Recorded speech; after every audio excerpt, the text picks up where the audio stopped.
So the biggest thing about Hormozy, the book launch, everything like that, is not because Alex Hormozy is some super smart guy, which he is. It's not because the Money Models book is going to be a hit, which it already is. It's because he is showing us that business as usual, as we've been told for years in terms of the business community. I went to undergrad business school. I know a lot of people that went to business school. All of that stuff is basically irrelevant at this point. It's history, and we can learn from it, and we can see where things came from, but is it going to really translate to success in this new world with AI and the changing of the economy and the fluctuation in tech and this new digital economy? No, of course not. The textbooks can't keep up. The algorithms are faster, and they update in real time. It's just not, it's not a suitable model anymore, and we'll get to the education piece later on, but basically what Alex Hormozy is, I think the most important cultural thing about him is that he is a canary in the coal mine for much that is changing in the business world. And so this means essentially that everything we thought we knew about our institutions, generally, but specifically in business, well, this is going to be a business episode, that we thought we knew about our institutions, how effective they are, etc., it's all being disrupted. Everything is being disrupted. I remember seeing this a couple years ago. I remember Google was basically saying they had a program that they basically spit out that said essentially that, you know, hey, if you want to skip college and just come code for Google, we'll pay you $60,000 and we'll basically get you a firm or a guaranteed employment slot after 3 years if you complete the program. And as soon as I saw that, I'm like, oh, they're done. Like everything we thought about the structure of becoming like a bigwig or big shot in business, like it's all over. And companies have been, the marketplace obviously is more efficient than the government, than the university system, than a lot of other things. And so it's adapting first. But now we're seeing a very aggressive slant towards everything about this industry generally. And so everyone wants to talk about, you know, in terms of the economy generally, this digital economy that's just exploding right now. I remember my friend and my first business coach, Owen Samron, he put this tweet out once, this is probably about a year ago at this point, that essentially said by the end of 2025, the digital creator economy will be worth about $270 billion in terms of total market cap. And what analysts are forecasting is that by 2035, so 10 years out from now, it's going to be a $1 trillion market cap. We're only a quarter of the way there, folks. A quarter of the way, folks. So I know everyone wants to talk about AI and the computing race and microchips and models and Silicon Valley and tech companies and everything. And that's important, obviously. Like AI is going to help this industry quite a bit. But I think this is the economy, and I might be nuts for thinking this. I don't think I am, but I might be. I think this is the economy that's really going to change the world. I think this digital economy, this kind of new explosion of small business on the internet, which is what this is, to be very frank about it. It's not anything that's going to, like the people that are starting these coaching, consulting, information style businesses, these knowledge companies, I've started a couple of them.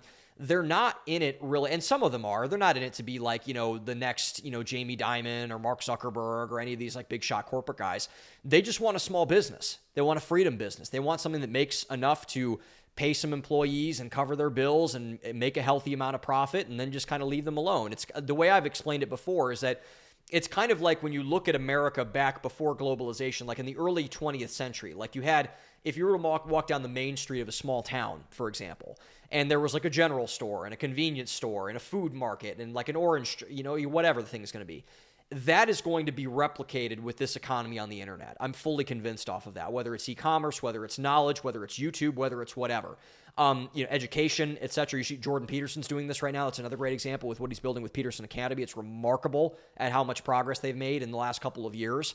All the reviews I've heard are it's absolutely stellar, and Peterson himself has said it's really, really going quite well.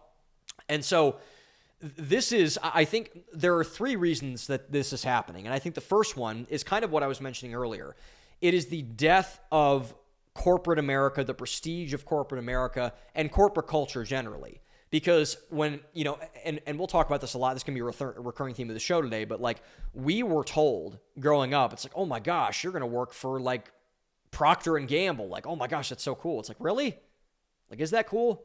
I don't think so. And I think less of that now, to be honest. And so the since the pandemic, especially, corporate America and corporate culture has taken just a massive hit.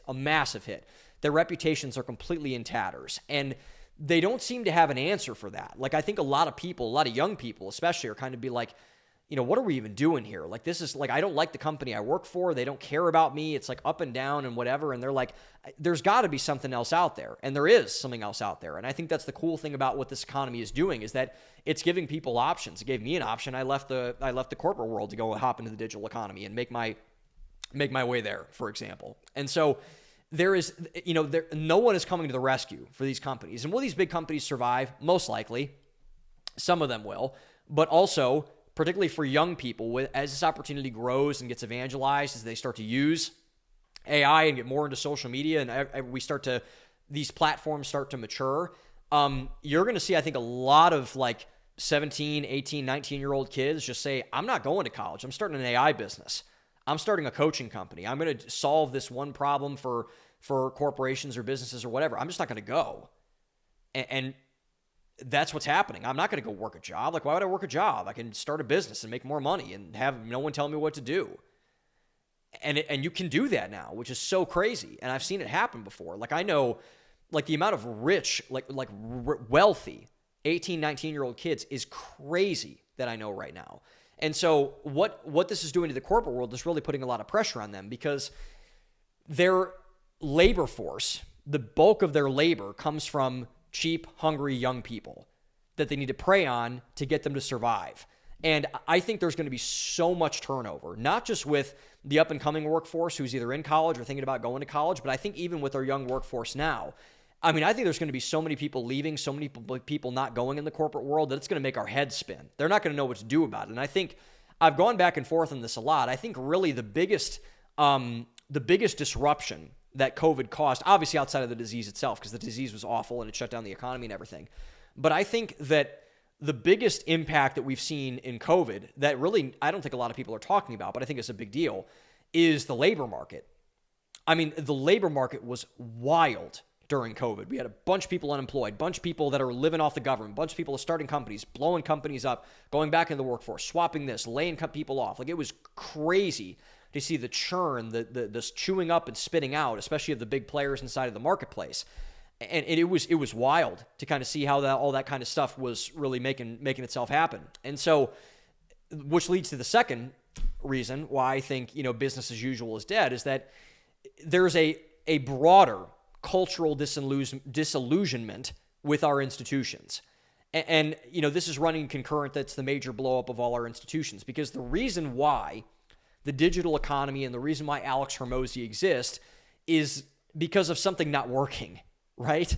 So how an entrepreneur is able to become an entrepreneur and start a business, it's not to compete directly with the big dogs. Like, you're not going to start a cell phone company and compete with Samsung or Google or Apple. You're just not.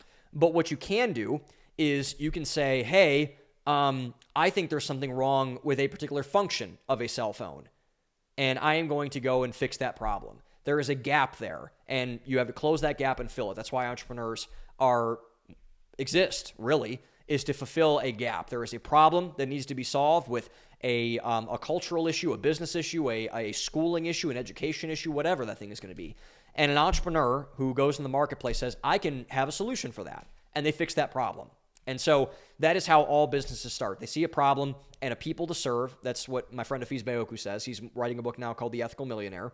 And so there's two things that entrepreneurs do. They have a problem to solve and a people to serve. That's what makes a good entrepreneur.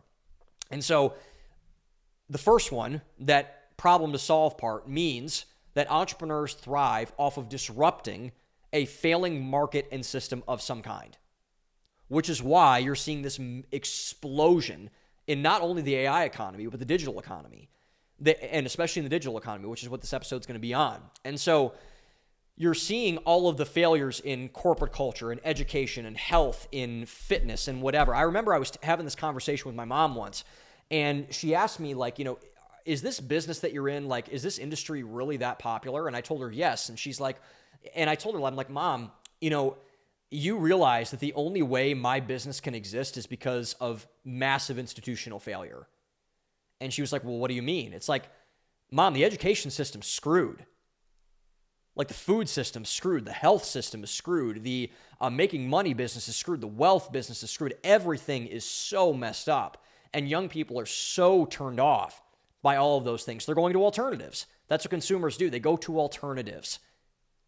And that's what the digital economy is. It's a massive ecosystem of alternatives to every single thing you could possibly want to do. And so what the digital economy has done, and the entrepreneurs that have created this digital economy has done, is they've created a new institution, and several, like millions of them, thousands of them at least, to replace the old one. So again, media, education, health, whatever the case might be. It is a massive disruption. And everything that is really happening because of that is because of the digital economy and what people are doing to work inside of that. And this is made possible by the third reason why the digital economy is really doing well, which is, I mean, put quite simply, the availability of resources.